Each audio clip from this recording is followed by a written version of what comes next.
Hello, I'm Kevin, and you're joined by Ben. Today we're going to go over some of the counters in Huey Leader. To start off, I'm going to be going over the infantry counters. When you play a rescue battalion, you will draw a certain number of infantry counters based on the battalion card. These are generic infantry named Alpha, Bravo, Charlie, and they're pretty useless.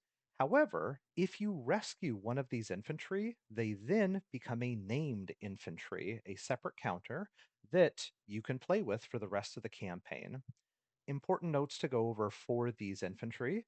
The number at the top middle is their weight for cargo purposes as well as the aircraft's total weight point limit. As infantry level up, that number tends to go down, but not always. Next, we have the number in the box. That is the infantry's attack number. When an infantry is on the ground, they can perform one attack per turn, hitting on that number.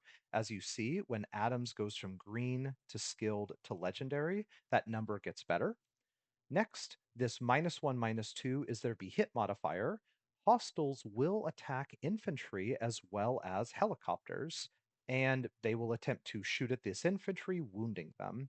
When an infantry gets wounded, they flip over to their wounded side. One, their weight goes down by one because not everybody made it. Two, their be hit number also improves by one, so they're a little bit harder to attack in future turns. Finally, Adams here gets a range of 1 when he becomes legendary.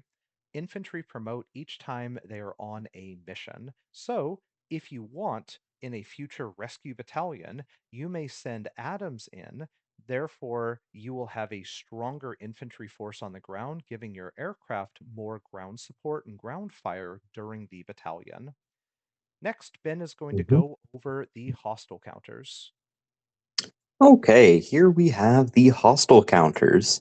Going over some important stats. In the upper left here, we have the hostile value needed for a certain battalion completion. You can reference that video if you want to know more. We have their hit chances. So when they roll a d10, if they get above a 3, then they do a light hit. But if they then get above a 5, instead, they do a heavy hit. And then the black number is their range, and this is their minus to be hit. And as you can see, we have two versions of the rifle team. This is the backside of the RPG team. They can be flipped over in the middle of a mission by a scouting helicopter. And as you can see, their attack stats get a little bit worse, and their be hit modifier gets a lot friendlier to you. So that way, you're not shooting at jungle, you know where they are, and you can eliminate them. Here we have the radio team. They're a little unique as hostiles go. Instead of doing direct damage to you, they instead draw pop ups when you are in range of them. So it's not a guaranteed damage, but you might get a really scary hostile as a result of radio teams being in the area.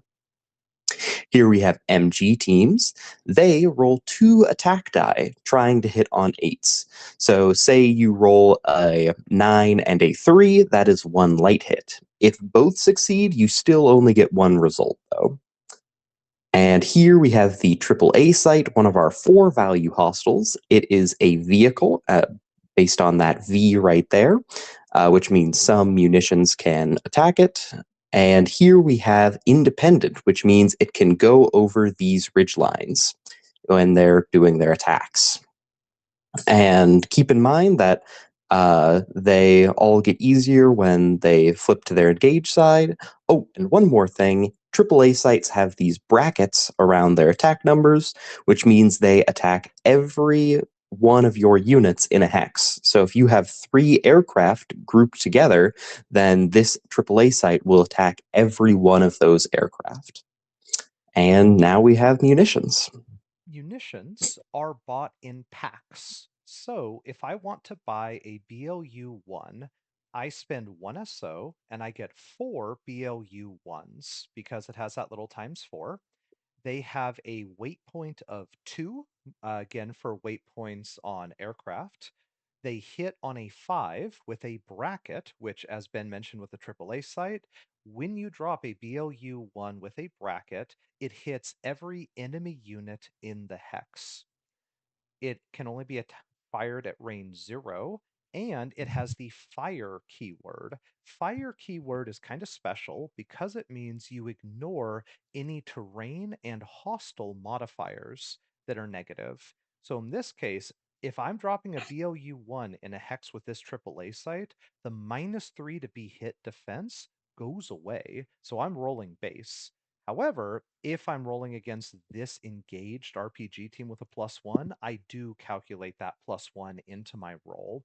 So fire munitions are really, really good against high value, very defensive hostiles because they just burn through the whole jungle. However, they are a little bit more expensive. Down below, we have some other munitions for you to also take a look at. These aren't all of them, these are just some of them. And these are Mhm. some of the counters for Huey Leader.